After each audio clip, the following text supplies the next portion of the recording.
ମୋ ଯୀଶୁ ମୋ ପାଇଁ ଉତ୍ତମ, କାଲି ଆଜି ଅନୁଦିନ।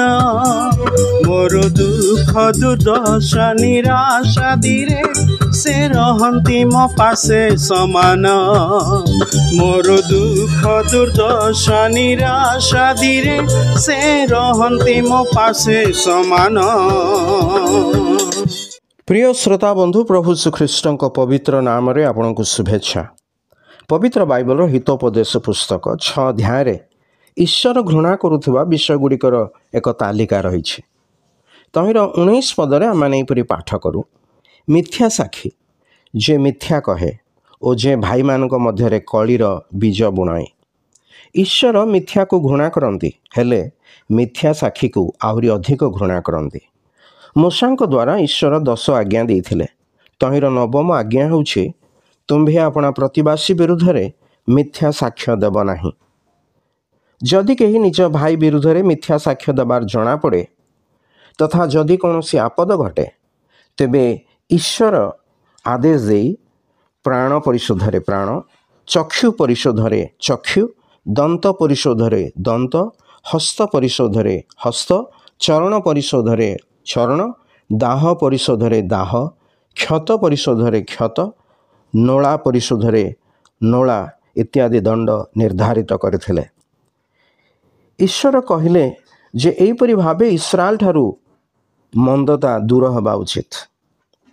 हितोपदेशर लेखक कहते, मिथ्या साक्षी अदंडित नहिब, पुणी मिथ्यावादी विनष्ट हब।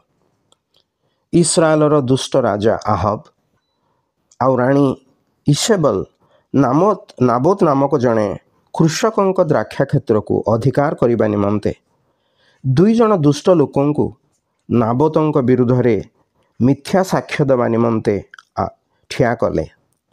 तांको उपरे ईश्वर तथा राजा विरुद्ध में अपवादर दोषारोप करी तांको प्रस्ताराघात करी हत्या कले। तेबे सही साक्षी मानंकु ईश्वर की दंड देले जदिओ ताहा लेखा जाए नाही। तथापि आहब एवं इसेबेलଙ୍କ भयानक मृत्यु घटिला। सेमानଙ୍କ रक्त कुकुर चाटी खाइले। इसेबेलଙ୍କ खपुरी हाथ और पाद व्यतीत आउ कौनसी अंग मिलना नहीं, जेहेतु कुकुर माने ताको कामुड़ी खाई जाइथिले। एही घटनारू यह स्पष्ट हुए जे मिथ्या साक्षी को ईश्वर केते जे घृणा करती।